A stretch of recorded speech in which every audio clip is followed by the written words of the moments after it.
name is Jenna Hopkins, and this is another COVID Longhaulers educational session. Today we're going to be covering planning, pacing, and prioritizing basics. This is going to be 3 different parts. Each are going to be about 10 minutes long. Part 1, planning, pacing, and prioritizing. I also did a session last week about the post-exertional malaise, what it is, and how to know if you have it. I highly encourage you to go back and watch that session as well. And then just a little bit about our approach. If we think about fatigue as having primary and secondary reasons, the primary reasons are going to be medical. So do you have cardiovascular impairment? Do you have orthostatic intolerance? Do you have that post-exertional malaise? What we're going to do is try and help those primary reasons and allow your body to heal by looking at all these secondary factors. So if we look at the push-crash cycle, your daily routine, your high roll demands, your breathing patterns, what you're eating, how you're sleeping, all of those are going to help with that primary fatigue level. So I know sometimes it's like, oh, nobody's telling me how to cure long COVID. They're only telling me how to manage it. Do not underestimate how important it is for you to manage your long COVID well, because that is going to allow you to keep healing. So just going through these concepts, pacing is making sure that you have enough energy to complete an activity. The truth is that you're going to recover faster if you work on a task until you're just a little bit tired instead of pushing through. So the pacing approach means that if you think about all your activities as being a staircase, with pacing, you climb up a step or 2, you stop, you check your breathing, you're making sure you're breathing through your nose, and then you take a couple more steps. The big push approach, I feel like, is what people are used to doing, which you just climb all the steps, and then at the top, you notice that you're tired, and then maybe you feel achy, and then you have to have a longer period of time for rest. So the top tips for pacing are basically breaking up activities into smaller tasks, spreading them out, building rest breaks into your activities, and sit and perform the activities smarter instead of harder whenever possible. Today we're going to be doing a little planning activity so you can kind of put together a way to spread these activities out. So I'm going to walk you through that. So for example, if you're only doing laundry once or twice a week, you want to have that on a different day than you're doing grocery shopping, when you're doing cooking, when you're doing cleaning. The top tips for planning just for each activity are basically collecting all the items that you need or having a bundle of items together and then taking a rest. Making sure if you need any special equipment that you kind of have thought about what equipment you might need. And then also just how can you ask people for more help. Prioritizing is saying, what do I need to do and what do I want to do, and making sure you have a balance between that. What's important for me?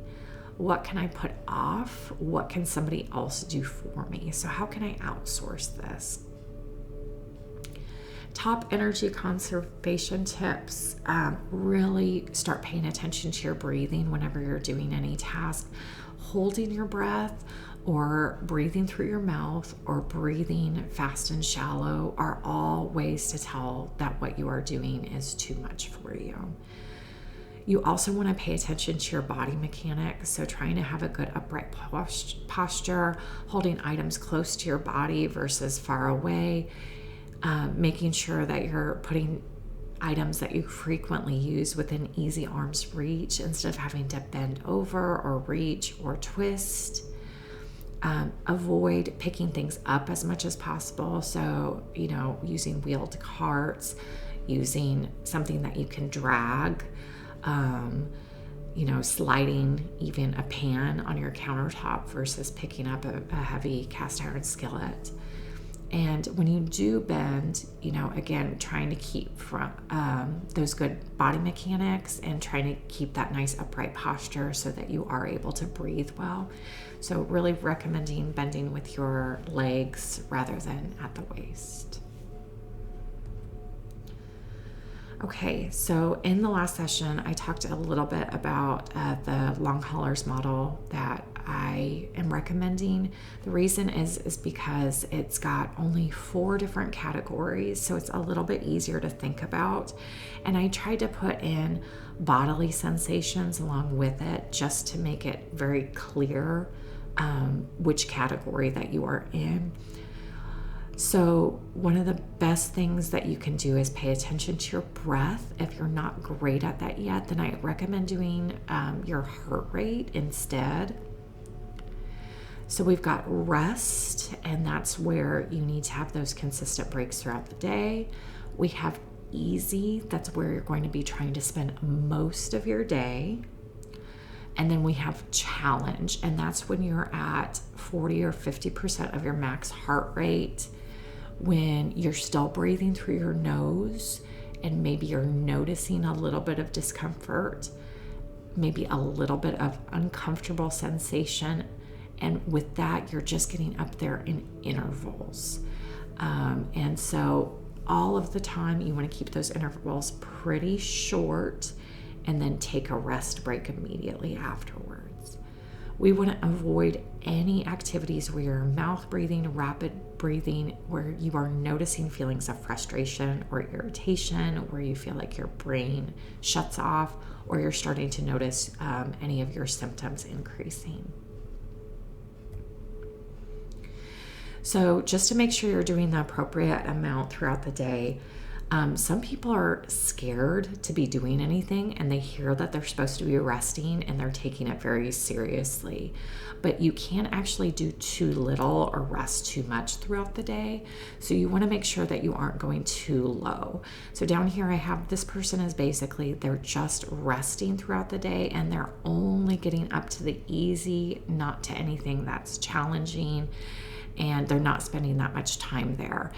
And that's not what you want, because that's actually going to be promoting some of that orthostatic intolerance if you're laying down a lot during the day. And then also, unfortunately, this might be promoting deconditioning. So because you're not using your muscles, then you start to get a bit weaker. However, most people, I think, are in this cycle. And this is where you are doing an activity, you're not paying attention or pacing it, you're just trying to finish it just like you've always done, and then you unconsciously spend too much time in the challenge or the danger zone, and then your body shuts off, so you have to rest to mitigate your symptoms. And then once you get that energy back, you do an activity and you go above your zone of tolerance again. And so I talked about this as being the push crash cycle, and this is what we need to get you out of. So this is where you overdo it, your symptoms go up, then you rest because you have to, your symptoms go down, and then you feel frustrated because you haven't been able to do anything, and then you overdo it. So this is the primary cycle we need to get you out of. So I used the post-exertional malaise.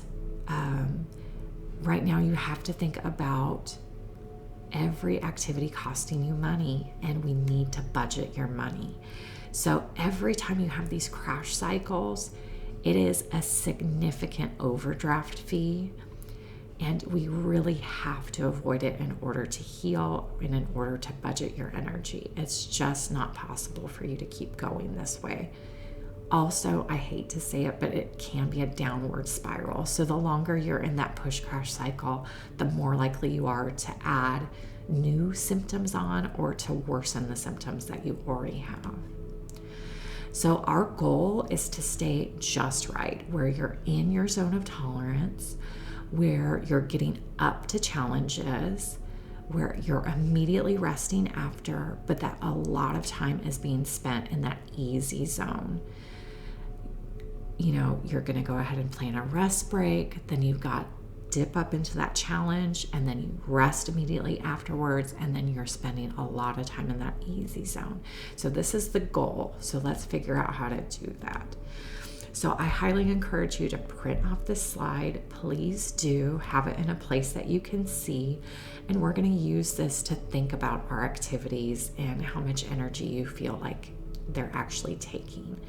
Please do not forget, though, this is not only for physical tasks. This is not only for physical tasks. This is also for mental tasks. This is for social interactions. This is for emotional exertion. And this is for sensory. So if you are having a hard or stressful day, physically, you're going to be able to do less. Cognitively, you're going to be able to do less. If you are in a place that it's got a lot of flashing lights, lots of noise, you are going to physically be able to do less. You're going to cognitively be able to do less. A lot of the key to this is acceptance. And I hate to say that because it's hard to accept. But again, if we think of your energy being like money, if you lose your job, the quicker you accept that you have to budget and be careful with your money, the better off you're going to be financially. So this is the same principle. I know before it felt like you had endless supply of energy, but that's just not the case anymore. And it's no fault of yours. You just have these energy limitations. And the more that we can work on reducing those secondary factors, you're going to be freeing up bits of energy to be able to do more and more. So the rules for rest before you're tired, take short, frequent rests, plan rest into your schedule, and figure out how long those bits of time need to be. Make it a habit. So think of resting as an investment in your health.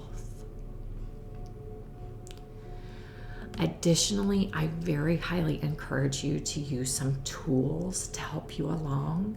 So we're going to be working with a daily planner or activity log. Be checking yourself consistently throughout the day for any increase in symptoms, dizziness, heart rate fluctuations. A lot of times it's just a feeling of irritation. You can also monitor a specific body part. So if your shoulders are high or tense, for example, then rest. You can monitor just your breathing. If you're able to nose breathe comfortably, that means you're usually okay. You can use the face scale, look in the mirror and check your face. A lot of times if we're tired, it shows up in our forehead or in our eyes.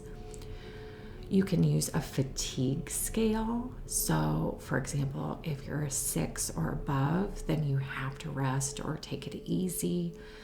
You can also use self-monitoring aids like fitness trackers, heart rate monitors, and they can alert you if you're going above your heart rate that you're saying you'd like to stay below. They also have Visible, which is a new free app to help with post-exertional malaise symptoms. I haven't used it, but I've heard excellent things about it. So try and choose a tool or two that is specific to you so that you can kind of consistently monitor how you're feeling. Okay, in our next section, I'm going to be using a form to walk you through planning. You can print a form off here, or you can just go get a pencil and a piece of paper and you can write it out. So here's the link if you want to print off a form. If you don't have that, just go get a piece of paper or a pen. And please join me for part 2 of this talk.